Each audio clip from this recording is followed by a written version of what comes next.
Bonjour à tous, J-1 avant le week-end, nouveautés, animations, préparez votre visite avec nos journaux télé. Tout de suite, le sommaire de l'édition du jour.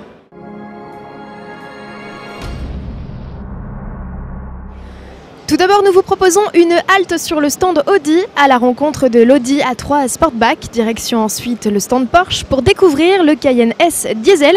Puis nous vous ferons un stop chez Citroën, découvrir les ficelles du métier de sellier avant finalement de partir faire un tour en voiture électrique. Mais avant cela, avis aux adeptes de gros sons. Nissan organise samedi 13 octobre sur le toit du Hall 7 du Palais des Expositions de la Porte de Versailles une grosse soirée au son des Jukebox Ministry of Sound. Le constructeur propose à ses fans Facebook de décrocher leur carton d'invitation pour cette soirée très privée. Pour remporter votre ticket d'entrée, répondez correctement à la question posée sur la page Nissan France. Une vingtaine d'invitations VIP sont encore en jeu. On vous conseille toutefois de prendre vos boules caisses histoire de ne pas finir sourd. Allez tout de suite direction le Hall 4 à la découverte de l'A3 Sportback avec Cyril Biotto. À peine l'A3 lancée, Audi continue sur sa lancée avec l'A3 Sportback, c'est-à-dire sa version 5 portes. Il ne s'agit pas simplement de 2 portes de plus. Par rapport à la 3 portes, la Sportback est plus longue de 7 cm et son empattement augmente de 3,5 cm.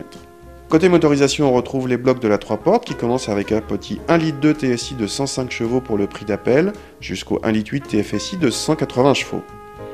L'un des blocs les plus intéressants est le 1,4 litre TFSI Cylinder on Demand, fort de 140 chevaux, et qui peut fonctionner sur 2 cylindres quand le conducteur n'a pas besoin de beaucoup de puissance. La S3 et son 2 litres de 300 chevaux vient juste d'être annoncée pour la 3 portes, mais arrivera certainement un peu plus tard sur la Sportback. Côté diesel, la gamme s'échelonne de 105 à 184 chevaux. La 3 Sportback existera bien sûr en traction ou en quattro, avec boîte mécanique ou S-tronique à double embrayage. Une version e-tron plug-in hybride est également prévue pour 2014. La compacte 5 portes n'est bien sûr pas la seule attraction du stand. L'autre version qui attire tous les regards, c'est la S3. La sportive a rapidement rejoint la nouvelle gamme A3. Comme ses aînés, cette déclinaison mise beaucoup sur ses attributs stylistiques pour séduire, à l'image de sa calandre chromée, son imposant béquet, son diffuseur ou ses 4 sorties d'échappement. L'habitacle n'est pas en reste et on dit long sur ses intentions. Sous le capot, le 2 litres TFSI offre 300 chevaux répartis aux 4 roues, c'est 35 de plus que sa devancière. La cure d'amaigrissement de près de 60 kg offerte à la sportive permet d'améliorer ses performances. Le 0 à 100 km/h est atteint en 5 secondes 4 avec la boîte manuelle et 5 secondes 1 avec la boîte S-tronique à 6 rapports. C'est en moyenne 4 dixièmes de mieux que sur la précédente génération. La S3 est attendue en concession début 2013. Véhicule sportif toujours, mais celui-ci carbure au mazout. C'est la nouvelle trouvaille de chez Porsche, un Cayenne S Diesel. Découvrez le tout-terrain au son de la douce voix de notre journaliste Cyril Biotto. Chez Porsche, même pour un SUV diesel, pas question de laisser tomber les velléités sportives. Ainsi, le Cayenne est-il désormais proposé avec un V8 diesel de 4 litres 2, 382 chevaux et 850 Nm de couple. De quoi titiller le Cayenne GTS avec son V8 essence et ses 420 chevaux puisque les deux ballerines passent toutes les deux de 0 à 100 en 5 secondes 7. Pas aussi bien toutefois que le BMW X5 50D avec son 6 cylindres à triple turbo qui affiche la même puissance mais prend 4 dixièmes de moins pour le même exercice. Aussi efficace pour déposer n'importe quel GTI que pour tracter un paquebot grâce à son couple énorme, le Cayenne S Diesel dispose bien sûr en série de la transmission intégrale, indispensable pour faire passer au sol un tel couple, et d'une boîte automatique à 8 rapports. Pour faire baisser la consommation, elle est équipée d'un stop and start fait unique pour un V8 diesel, ce qui ne l'empêche pas de rejeter 218 grammes par kilomètre de CO2, soit une fois de plus moins bien que le X5 50D et ses 204 grammes. Le Cayenne S Diesel est d'ores et déjà disponible à la commande pour 79 213 €, auquel il faudra rajouter toutes les options indispensables pour en faire votre Cayenne. Dans un tout autre genre, je vous propose à présent de découvrir un métier, le mondial de l'automobile. C'est aussi ça, une espèce de grosse vitrine où l'on expose le savoir-faire de la conception automobile aux petits et aux grands. Chez Citroën, c'est Atelier Sellerie, une animation qui vous est présentée par Maël Pilvin. Nous sommes aujourd'hui sur le stand Citroën. Pour cette édition 2012 du Mondial de l'Automobile, c'est la ligne DS qui est mise à l'honneur. Nous découvrons pour la première fois la DS3 Cabrio, la citadine chic qui se découvre, mais également le concept car numéro 9 qui préfigure une limousine haut de gamme à la française.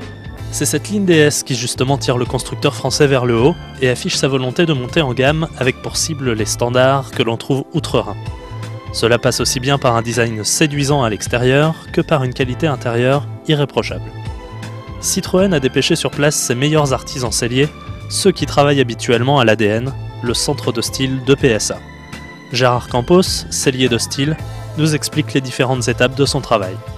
Alors, les étapes sont en fait un travail en amont avec les designers qui vont dessiner, faire de la recherche sur des volumes et avec eux, on va anticiper sur la mise en place des matériaux souples. Voilà, les cuirs, les textiles, c'est comme l'habillement. Nous avons donc des coutures à mettre en place à des endroits stratégiques et cette façon est faite tout à la main comme de la haute couture. Les matières sont les plus nobles possibles pour garnir les habitacles. Au stade de la série, les matériaux restent de standing. Chaque pièce de cuir de 6 mètres carrés est scrutée à l'œil humain pour déceler la moindre imperfection. Ce sont ensuite des machines qui optimisent la découpe, qui se fait soit par un puissant jet d'eau, soit au laser. Il faudra ensuite au total pas moins de 6 heures par exemple pour assembler à la main un intérieur de DS4, modèle qui a inauguré les fameux sièges façon bracelet de montre. Eh bien, cette étude, c'est un gros challenge pour nous. Elle a duré 1 an et demi. 1 an et demi d'études avant d'en arriver là. Et c'est vrai que nous en sommes vraiment très fiers d'avoir nos intérieurs avec cette confection qui est unique au monde. Nous sommes les seuls chez Citroën à avoir cette confection et tout le monde nous l'envie.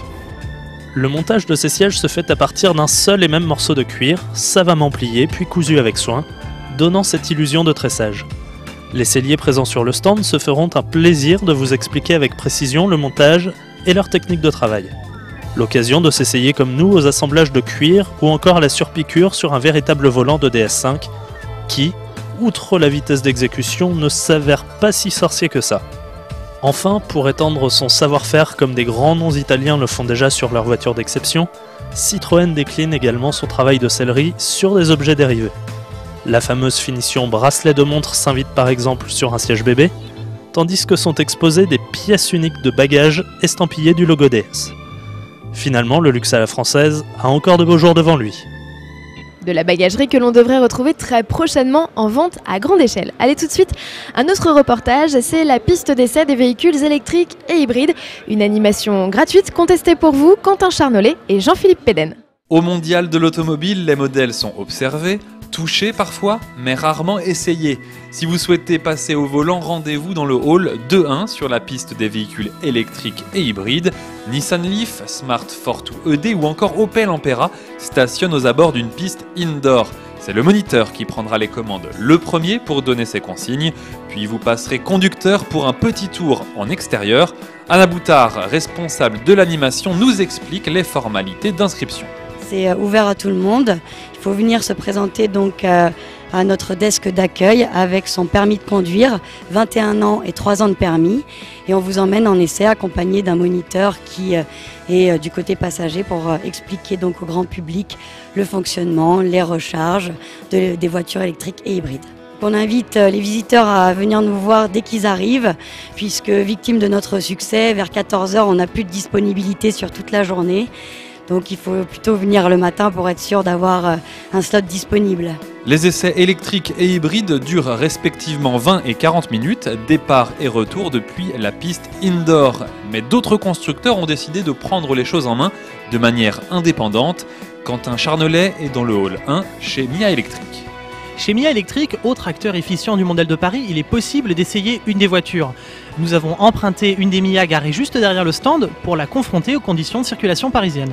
La procédure est simple, vous vous rendez sur le stand Mia, tout vert et avec des fleurs, vous présentez votre permis de conduire, oui, ce n'est pas une voiturette, et vous choisissez l'une des Mia garées dehors. Rechargées évidemment, les petites électriques n'attendent qu'une chose, se frotter à la circulation citadine. Nous avons choisi une version 3 places pour la balade.